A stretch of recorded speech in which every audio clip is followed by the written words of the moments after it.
देखिए, देश में आज कहें तो मॉक ड्रिल रखा गया है। ऐसे में पटना समेत 6 जिले में मॉक ड्रिल रखा गया है। इसमें हम जानेंगे कि मॉक ड्रिल के बारे में। हमारे साथ डॉक्टर एनपी प्रियदर्शी जी हैं। सर, मॉक ड्रिल आज रखा गया है, क्या कुछ कहिए?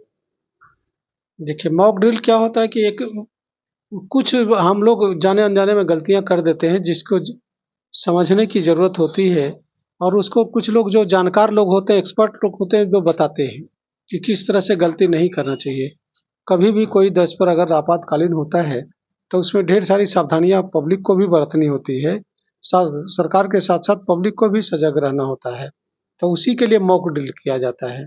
जैसे कुछ लोग लाइट को देख करके अट्रैक्ट होकर करके वहां पर आक्रमण करता है। कुछ लोग क्या होता है कि घनी आबादी देखता है तो वहां पर आक्रमण करता है कि ज्यादा से ज्यादा दुश्मन को क्या चाहिए, ज्यादा से ज्यादा क्षति चाहिए।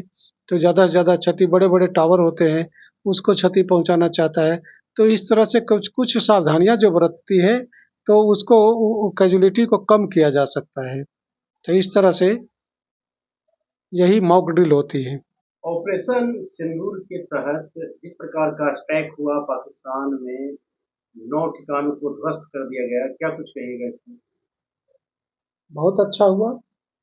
और जो लोग कमतर आंकते हैं मोदी को, उन्होंने दिखा दिया अपना 56 इंच का सीना। और ये सिर्फ पाकिस्तान के लिए नहीं है, वो तो मेरे लिए बहुत छोटा सा टारगेट है। मैं विश्व को दिखाया कि हम अब किसी से कम नहीं है और कोई मुझे आंख दिखा करके नहीं देख सकता है। और पाकिस्तान ये भूल जाए अब कि बार बार उसकी गिरदभर्ती से भारत डरने वाला है। घर में घुस करके मारा है, मारेंगे, मार रहे हैं और आगे भी मारेंगे। ये भी जानकारी हासिल कर ले वो। इस तरह से हमारा जो मिशन है वो आतंकियों को खात्मे की जड़ तक खात्मे करना था, जिसको हमने पूरी नस्तानाबूद कर दिया है। जो अपने आप को तिस्मार खां समझते थे, जो समझते थे कि भारत मुझे कुछ नहीं कर सकता है, पाकिस्तान मुझे पनाह देते रहेगा और मैं खुला भूखे शेर की तरह जाकर के जहां भी मर्जी हो वहां पंजा मार सकता हूँ। तो उसके लिए ये बहुत गहरी सबक थी। और उसको जितने बड़े जख्म दिए गए हैं वो जिंदगी भर भूलेगा नहीं। और वो उस जख्म को ले कर करके वो अपने अल्लाह को प्यारा हो जाएगा। क्या इतना से पाकिस्तान मान जाएगा?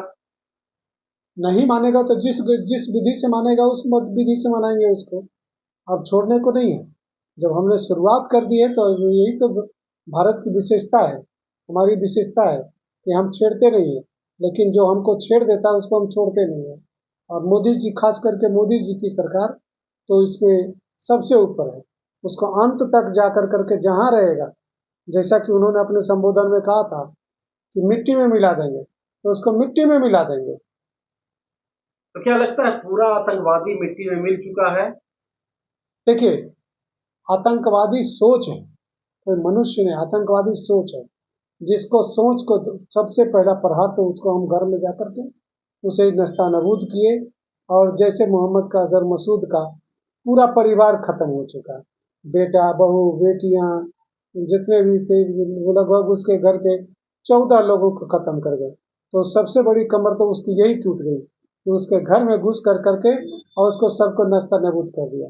और वो चिल्ला रहा था कि मुझे क्यों नहीं मारा, मुझे क्यों नहीं, मैं भी मर सकता हूँ। अरे तुम भी मरोगे, ध्यान रखो, तुम भी मरोगे। और गिदड़ की मौत मारी जाओगे तुम।